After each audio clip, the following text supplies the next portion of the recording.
ഇത് ഇന്നത്തെ പത്രമാണല്ലോ. ആരേത് ഇവിടെ കൊണ്ടുവച്ചേ?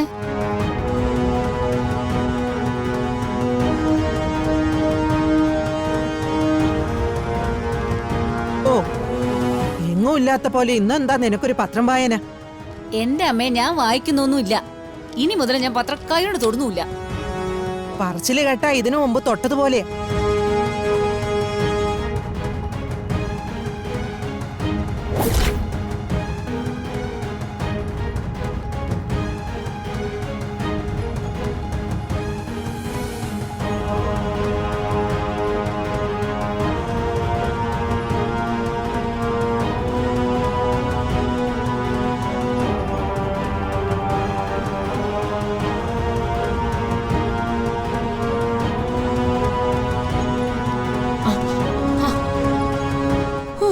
എന്റെ കൃഷ്ണ, ഇത്രയും നേരം ഞങ്ങളെ കളിപ്പിച്ചെങ്കിലും പ്രത്യക്ഷപ്പെട്ടല്ലോ.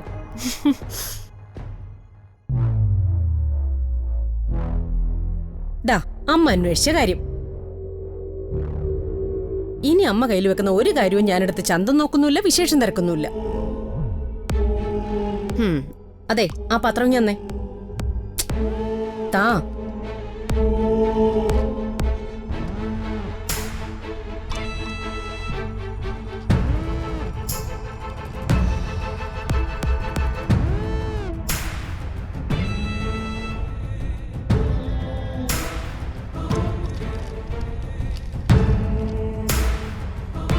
ഒരു കാര്യം തെരഞ്ഞതുകൊണ്ടൊരു ഗുണമുണ്ടായി.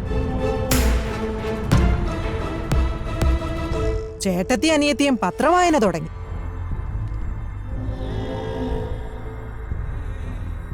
ആ, വായിക്കുന്ന നല്ലതാ. മനസ്സൊന്ന് വൃത്തിയായി കിട്ടും.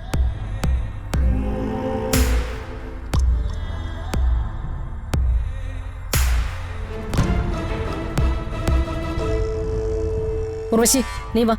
അമ്മ രാവിലെ തന്നെ മനുഷ്യനെ ദേഷ്യം പിടിപ്പിക്കാൻ നിൽക്കുക. എന്നാ നീ തന്നെ വെച്ചോ, പിടിച്ചോ, വാ.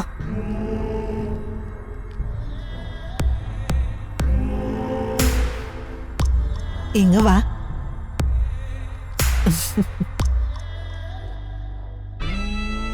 ഇതെന്തിനാ ഇപ്പൊ തെരഞ്ഞെടുത്തേന്നറിയോ? നിനക്ക് തരാനാ. മുത്തശ്ശി, കയ്യില് വച്ചോ. കണ്ണൻ എപ്പോഴും നിന്റെ കൂടെ ഉണ്ടാവും. ഭഗവാൻ കണ്ണൻ മാത്രമല്ല, നിന്റെ മനസ്സിലുള്ള കണ്ണനും.